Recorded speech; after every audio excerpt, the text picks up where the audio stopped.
आज हम देखते हैं अध्याय 7 कक्षा 10वीं की जैविक प्रक्रिया में उत्सर्जन बचा था। तो आज हम उत्सर्जन के बारे में पढ़ेंगे। तो सबसे पहले जान लेते हैं उत्सर्जन क्या है। तो हमारे शरीर में होने वाली जैविक क्रियाओं के फलस्वरूप कुछ चीजें निर्मित होती हैं, कुछ चीजें विघटित होती हैं और कुछ पदार्थ ऐसे बनते हैं जो हमारे शरीर के लिए हानिकारक होते हैं और उन्हीं पदार्थों को शरीर से बाहर निकालने की क्रिया क्या कहलाती है? उत्सर्जन कहलाती है। ठीक है, एक बार समझ लीजिए, शरीर में बनने वाली जैविक क्रियाओं के फलस्वरूप कुछ अपशिष्ट पदार्थ बच जाते हैं जिन्हें शरीर से बाहर निकालने की क्रिया क्या कहलाती है? उत्सर्जन कहलाती है। तो हमारे शरीर में उत्सर्जन के लिए एक यूरिया का उदाहरण दिया गया है जिसे हम यूरिन भी कहते हैं। तो यूरिन को कैसे बाहर निकाला जाता है और कैसे उसका निर्माण होता है, उसी चीजों को हमें पढ़ना है। ठीक है, तो ये उत्सर्जन चित्र मतलब उत्सर्जन तंत्र का डायग्राम है। तो सबसे पहले जान लेते हैं उत्सर्जन तंत्र में होते क्या क्या चीजें। ठीक है, उत्सर्जन तंत्र। तब उत्सर्जन तंत्र के बारे में ये बताना पड़ेगा कि उत्सर्जन तंत्र कई अंगों से मिलकर, छोटे छोटे अंगों से मिलकर बना होता है जिसका प्रमुख भाग क्या है? वृक्क है।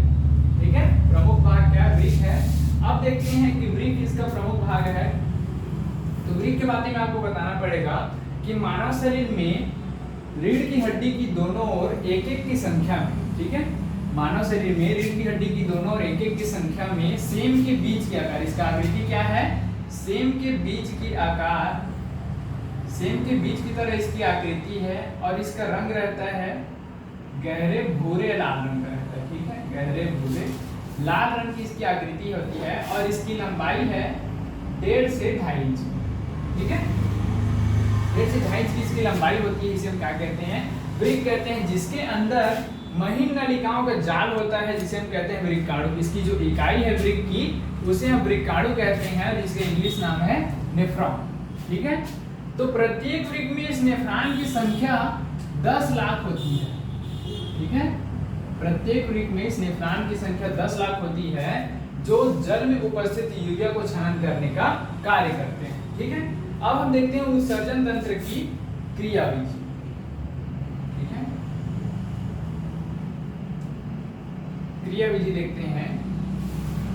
तब हम प्रारंभ करेंगे यहाँ से कि जब इस धमनी और शिरा के द्वारा, जैसे जैसे हमने नाम लिखा है वृक्क धमनी वृक्क शिरा, तो जब अब एक चीज और याद रखिएगा कि धमनी में यूरिया की मात्रा अधिक होती है, शिरा में कम होती है।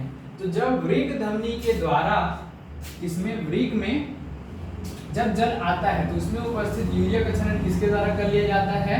वृक्काणुओं के द्वारा कर लिया जाता है। उसके बाद क्षणिक मूत्र या यूरिन को मूत्र वाहिनी, जो किडनी में एक एक की संख्या उपस्थित होती है, उस मूत्र वाहिनी के द्वारा छनने के पश्चात कहाँ एकत्र कर लिया जाता है? मूत्राशय में एकत्र कर लिया जाता है। उसके बाद इस मूत्राशय में कुछ समय के लिए यह मूत्र एकत्रित रहता है तथा समय समय पर मूत्र मार्ग के द्वारा बाहर कर लिया जाता है। एक चीज याद रखना और कि रक्त में मतलब किडनी में लगभग 170 लीटर रक्त प्रतिदिन फिल्टर होता है। ठीक है, 170 लीटर रक्त यहाँ से आने के बाद गुजरता है जिनमें से यूरिया को अलग कर लिया जाता है। ठीक है, एक बार और देखते हैं कि वृक्क धमनी और वृक्क शिरा के द्वारा आया हुआ रक्त वृक्क में प्रवेश करता है और वृक्क के अंदर उपस्थित वृक्काणुओं के द्वारा छनन की प्रक्रिया कराई जाती है।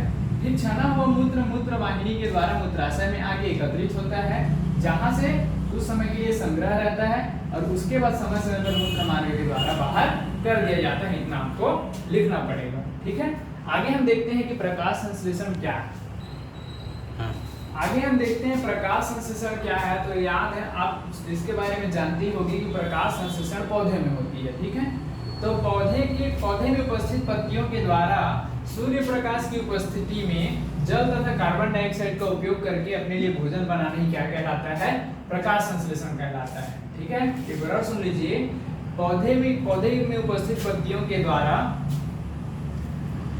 सूर्य प्रकाश की उपस्थिति में जल तथा कार्बन डाइऑक्साइड का उपयोग करके भोजन बनाना ही क्या कहलाता है? प्रकाश संश्लेषण कहलाता है। लेकिन इसके लिए समीकरण लिखना आवश्यक है। तब हम देखते हैं क्या क्या उपयोग करता है। तो 6CO2 + 6H2O इक्वल टू क्या बनता है? C6H12O6 + 6O2। ठीक है, प्लस ऊर्जा, और ये उपस्थिति किसकी है इसमें? तो सन। ठीक है, सनलाइट की उपस्थिति में ये इन सभी चीजों का निर्माण करते हैं। कार्बन डाइऑक्साइड इन्हें बाह्य वातावरण से मिल जाता है, जल वह नीचे से ले लेते हैं, मतलब भूमि से।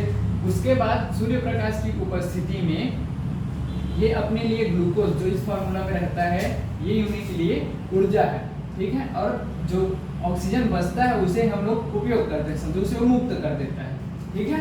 अब हम देखते हैं कि बोल तो दिया गया कि पत्ती में होता है, अब पूरे पत्ती में होता है क्या। मान लो जैसे ये पौधा है, ठीक है, पौधा बना लेते हैं, तो ये पौधे की पत्ती है मान लो, तो क्या पूरे पत्ती पर होता है क्या, नहीं होता। इस पत्ती के कुछ स्थान होते हैं जिसे हम कहते हैं स्टोमेटा, ठीक है। तब देख लेते हैं स्टोमेटा क्या है। तो पौधे की पत्ती पर छोटे छोटे छिद्र पाए जाते हैं जहां पर वाष्पोत्सर्जन और प्रकाश संश्लेषण दोनों की क्रियाएं होती हैं, ठीक है। पत्तियों की छोटी छोटी छिद्र पाई जाती हैं जहां पर प्रकाश संश्लेषण और वाष्पोत्सर्जन की क्रिया होती है, उस स्थान को क्या बोला जाता है, स्टोमेटा कहते हैं। स्टोमेटा या रंध्र। जब भी पूछेगा कि स्टोमेटा क्या है तो आप लोग यही लिखना कि पौधे की पत्ती पर छोटे छोटे छिद्र उपस्थित होते हैं जहां प्रकाश संश्लेषण और वाष्पोत्सर्जन की क्रिया होती है, इसी क्या कहा जाता है, स्टोमेटा कहा जाता है, ठीक है। और पौधे में लगभग 80 से 90% की जल हानि कहाँ से होती है, स्टोमेटा से होती है। इतना लिख दीजिएगा, ठीक है। समझ में आया। आगे हम लोग अगले वीडियो पर देखेंगे।